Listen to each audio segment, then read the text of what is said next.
बदायूं के युवा साथी और बदायूं के साथ बदायूं के युवा साथियों के आह्वान पर और मेरे आह्वान पर आज बदायूं की इस मालवी ग्राउंड में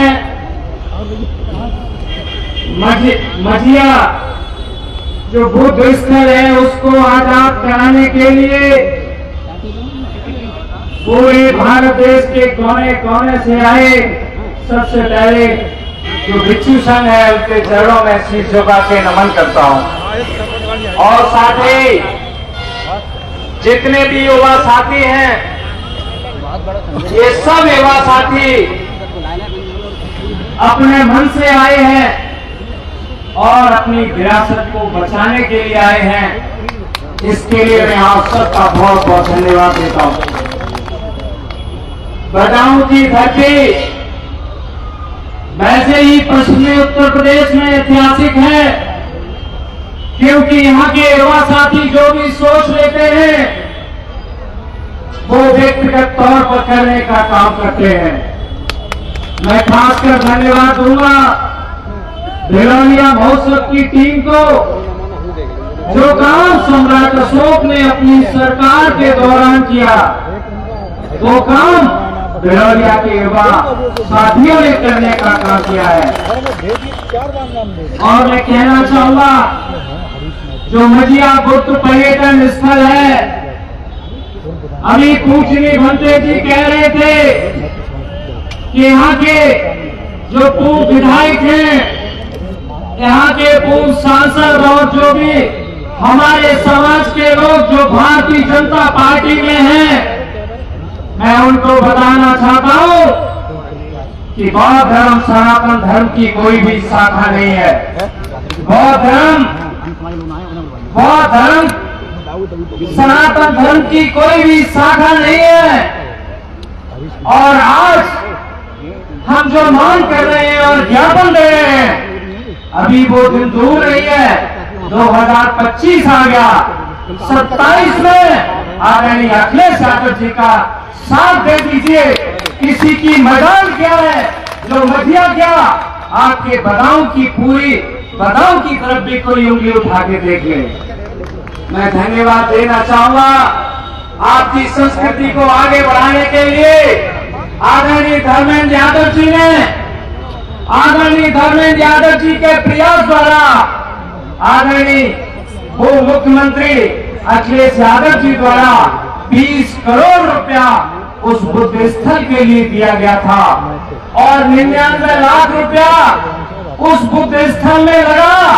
तब भी ये भारतीय जनता पार्टी, विश्व हिंदू परिषद और बजरंग दल के लोगों को बिल्कुल भी पता नहीं है। मैं कहना चाहूंगा फर्रुखाबाद में आप लोगों ने कई बार भारतीय जनता पार्टी की सरकार बनाने का काम किया। मैं कह सकता हूं उसी भारतीय जनता पार्टी ने आज आपको किस स्थिति पर लाके रख दिया। आज हमारे धर्म की जो संस्कृति है उसी संस्कृति को नष्ट करने के लिए काम कर रहे हैं। वैसे ही पूरे भारत देश में अगर देखा जाए, आप और भी आ जाए तो वहां भी हिंदू देवी देवताओं का इन्होंने प्रकोप कर दिया है। संकिसा में जाए तो संकिसा बौद्ध स्तूप जो सम्राट अशोक ने बनवाया था वहां भी कंट्रोवर्सी कर दी है। और मुझे लग रहा है सारनाथ और जितने भी हमारे तीर्थ स्थल है और हमारी बुद्ध विरासत है, उन सारी विरासतों पर इन्होंने धीरे धीरे कब्जा करना चालू कर दिया है। हम कब तक सोते रहेंगे? मैं कहना चाहूंगा आज भारत का संविधान, आज 2024 से पहले ये देश है इस संविधान से चलता है और कहीं न कहीं इस देश के संविधान को मैं कह रहा हूं इसमें जितने भी अनुच्छेद हैं, पता नहीं जब से जितनी सरकारें बनी हैं उन सारी सरकारों ने इसको जितने भी अनुच्छेद हैं उसमें अमेंडमेंट करने का काम किया है। मैं कह सकता हूं क्योंकि बाबा भीमराव अम्बेडकर जी ने जिन प्रयासों से ये भारत का संविधान बनाया था और वो संविधान अगर इस देश में लागू हो गया होता तो आज हमें और आपको यहाँ पर संघर्ष नहीं करना पड़ता। 2024 में पीडीए का जो नारा आदरणीय अखिलेश यादव जी ने दिया और पूरे उत्तर प्रदेश में परिवर्तन होने का काम किया। सोचो, इस संविधान को भारतीय जनता पार्टी के लोग 2024 से पहले बदलना चाहते थे।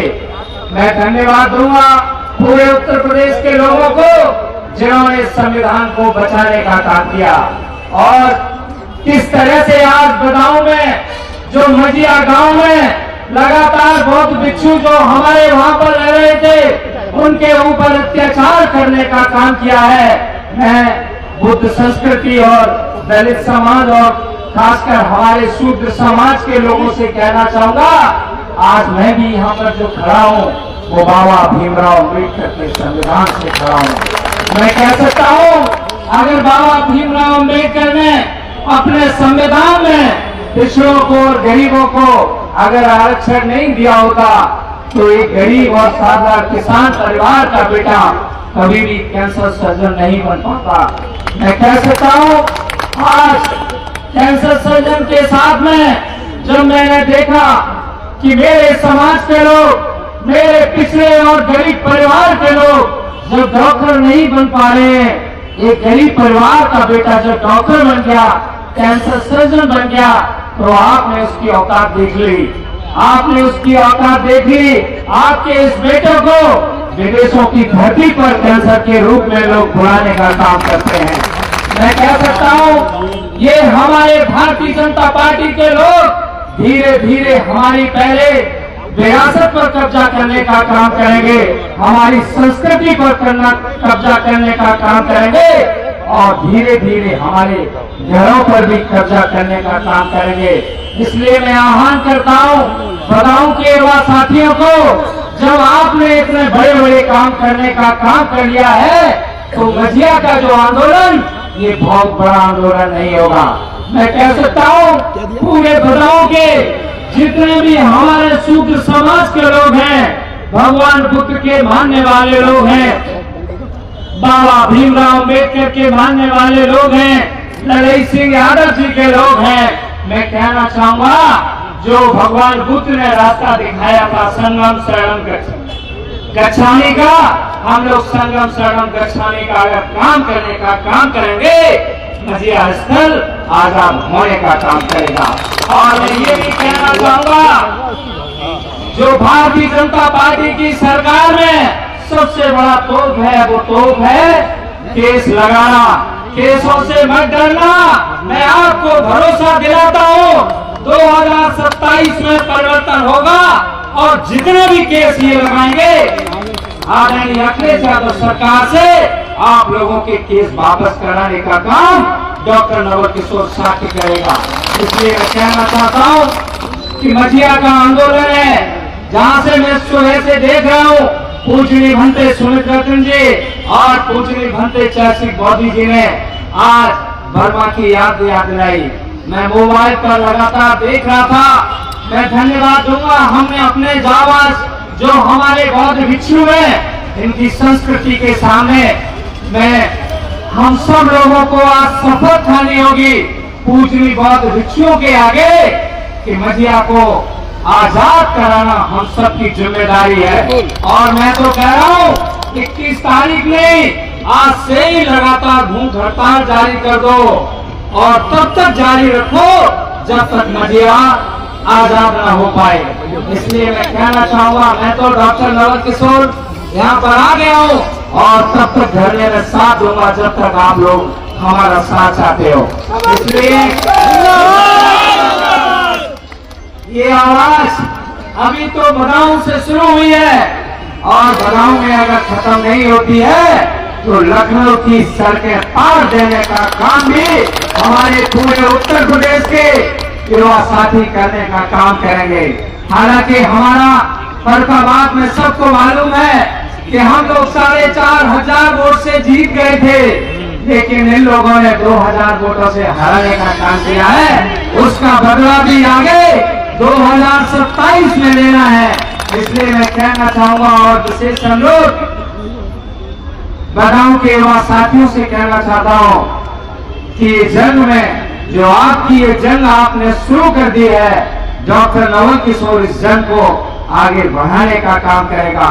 और मैं कह सकता हूं, जब हमारे बौद्ध भिक्षु कह रहे हैं कि हमारा सर कट जाए तो हमें कोई जुल्म नहीं है, कोई इल्म नहीं है, मैं डॉक्टर नवल किशोर साहब कहता हूं, अगर मुझे अपना सर कटाने की भी जरूरत पड़ी, मैं बुद्ध की संस्कृति को आगे बढ़ाने के लिए अपना सर कटाने को तैयार हूं।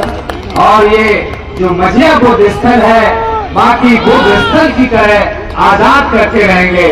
आवाज दो, आवाज दो, जब तक सूरज चांद रहेगा, जब तक सूरज चांद रहेगा, मैं इस धरना स्थल पर जितने भी हमारे सभी नेता हैं और जितने भी पूजनीय बौद्ध भिक्षु हैं, आप सभी बौद्ध भिक्षुओं का मैं बहुत बहुत आभार प्रकट करते हुए अपने भैया आगम मौर्य जी के साथ हमारे तमाम युवा साथी, सभी युवा साथियों को मैं बहुत बहुत धन्यवाद देता हूँ। नमो बुद्धाय, जय।